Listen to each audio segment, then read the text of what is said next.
तव दृश्य भय पावक सकल सभहि समुझाय परमानंद मगन नृप हरसन हृदय समाय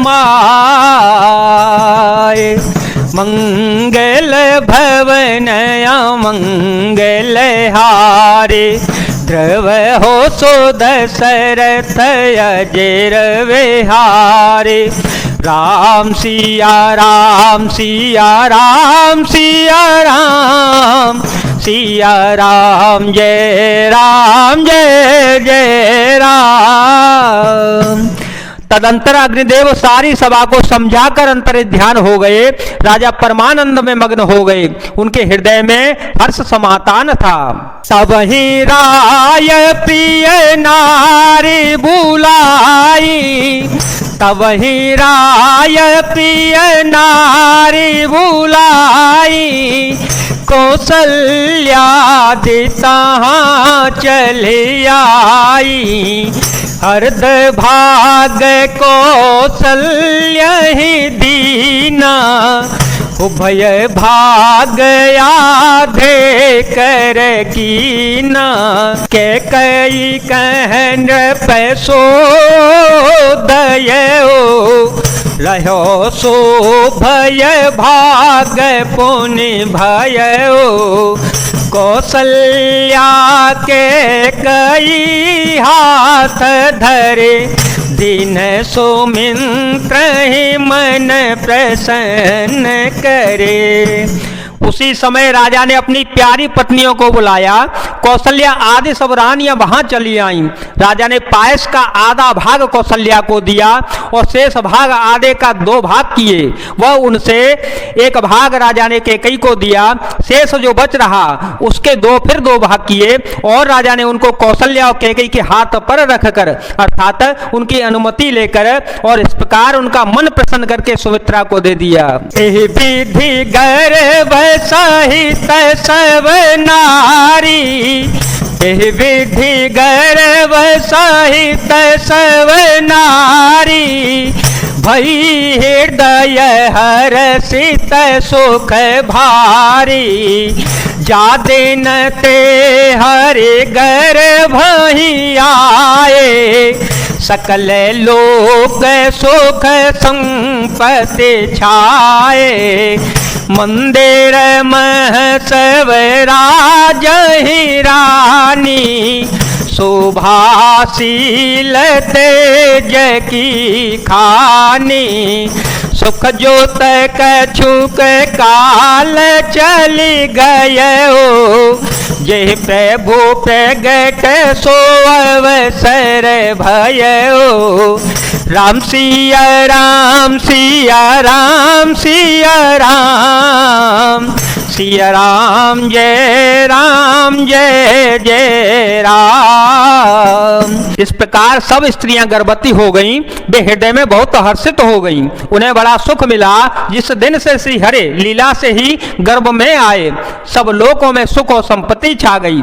शोभाशील और तेज की खान बनी हुई सब रानियां महल में सुशोभित हो गईं। इस प्रकार कुछ समय पूर्वक सुख पूर्वक बीता और वह अवसर आ गया जिसमें प्रभु को प्रकट होना था। जो गल गन ग्रह बार तिथि सकल भय अनुकूल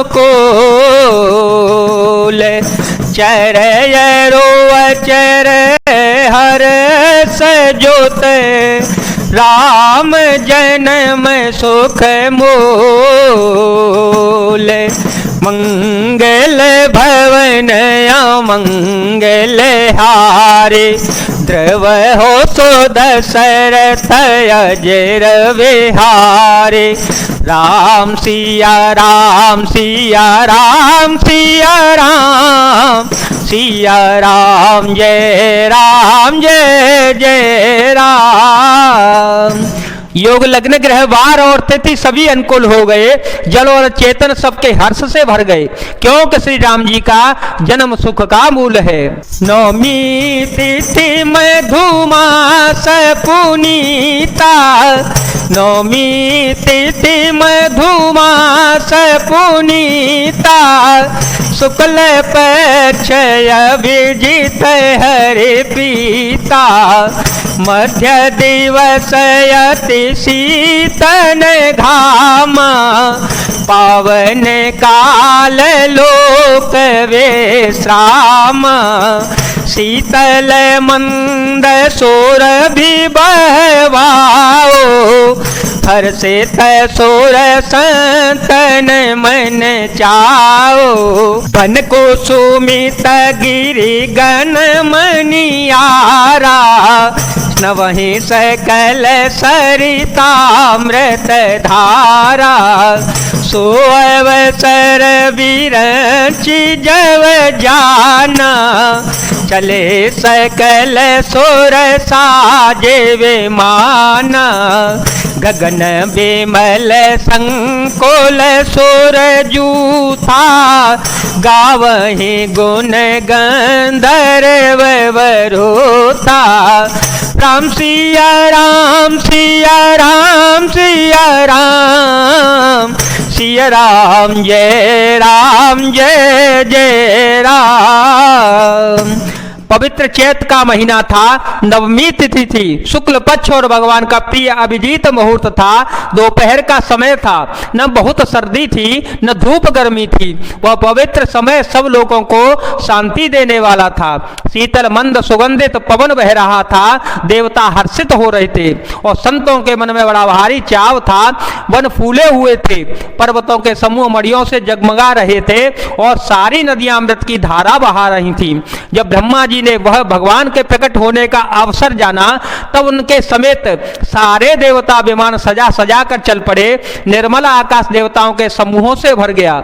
गंधर्वों के दल गुणगान करने लगे। बरसाहि सुमन सुअंजुलि साजी, बरसाहि सुमन सुअंजुलि साजी, गह गही गगन दोंदोवी बाजी, स्तुति करहि नाग मुनि देवा, बहु विधि लावहि निज निज सेवा।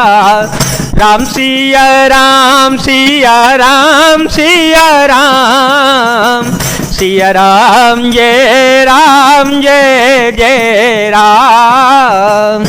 और सुंदर अंजलियों में सजा सजा कर पुष्प बरसाने लगे। आकाश में घमाघम नगाड़े बजने लगे।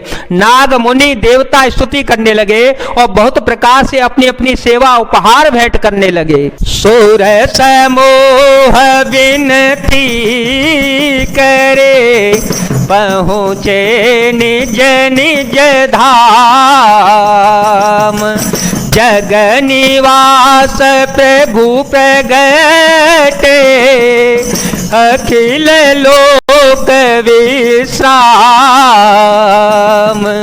मंगल भवन अमंगल हारे, ध्रुव हो सो दशरथ अजर विहारे। राम सिया राम सिया राम सिया राम, सिया राम जय जय राम। देवताओं के समूह विनती करके अपने अपने लोक में जा पहुंचे। समस्त लोगों को शांति देने वाले जगदाधार प्रभु प्रकट हो गए। भय प्रगट कृपाला दीन दयाला, कौसल्या हितकारी, हर्षित महतारी मुनि मनहारे, अद्भुत रूप विचारे। लोचन अभिरामा तनु घन श्यामा, निज आयुध भुज चारी। भूषण मन माला नयन विशाला, शोभा सिंधु करारे, कई दोई कर जोरी स्तुति तोरी, कह विधि करो अनंता, माया गुण ज्ञान पितय माना, वेद पुराण मनंता, करुणा सुख सागर सब गुण आगर, यही गावहि श्रुति संता, सो मम हित लागी जनय अनुरागे, भयो प्रगट श्रीकांता, ब्रह्मांड निकाया निर्मित माया, रोम रोम प्रतिवेद कहे मम और सोवासी, यह उपहासे सुनत धीर मति थिर न रहे, उपजा जव ज्ञाना प्रभु सुकाना, चरित बहुत विधि की न चाहे, कहे कथा सोहाई माँ तो भोजाए, यही प्रकार सुत प्रेम लहे, माता पुनि बोली सोमति डोली, तजहु तात यह रूपा के, जैसे सुलीला अति प्रिय शीला, यह सुख परमयनोपा, सोने वचन सुजाना रोदन ठाना, होई बालक सुर भूपा, यह चरित जो गावहि हर पद पावहि, तेन परहि भव को पा, सिया राम जय जय राम, सिया राम जय जय राम, सिया राम जय जय राम, जय जय राम जय जय राम। दीनों पर दया करने वाले कौशल्या जी के हितकारी कृपालु प्रभु प्रकट हो गए। मुनियों के मन में हरने वाले उनके अद्भुत रूप का विचार करके माता हर्ष से भर गई। नेत्रों को आनंद देने वाला मेघ के समान शरीर था। चारों भुजाओं में अपने खास आयुध धारण किए हुए थे। दिव्य आभूषण और बनमाला पहने हुए थे। बड़े बड़े नेत्र थे। इस प्रकार शोभा के समुद्र तथा खर राक्षसों को मारने वाले भगवान प्रकट हो गए। दोनों हाथ जोड़कर माता कहने लगी, हे अनंत, मैं किस प्रकार तुम्हारी स्तुति करूं। वेद और पुराण तुमको माया गुण और ज्ञान से परे परिमाण रहित बतलाते हैं। श्रुतियां और संत जन दया और सुख का समुद्र, सब गुणों का धाम कह कहकर जिनका गान करते हैं, वही भक्तों पर प्रेम करने वाले लक्ष्मीपति भगवान मेरे कल्याण के लिए प्रकट हो गए। वेद कहते हैं कि तुम्हारे प्रत्येक रोम में माया के रचे हुए अनेकों ब्रह्मांडों के समूह भरे हुए पड़े हैं। वे तुम मेरे गर्भ में रहे। इस हंसी की बात के सुनने पर धीर विवेकी पुरुषों की बुद्धि भी स्थिर नहीं रहती, विचलित हो जाती है। जब माता को ज्ञान उत्पन्न हो गया तब प्रभु मुस्कुराए। वे बहुत प्रकार के चरित्र करना चाहते हैं, अतः उन्होंने पूर्व जन्म की सुंदर कथा कहकर माता को समझाया, जिससे उन्हें पुत्र का वात्सल्य प्रेम प्राप्त हो गया।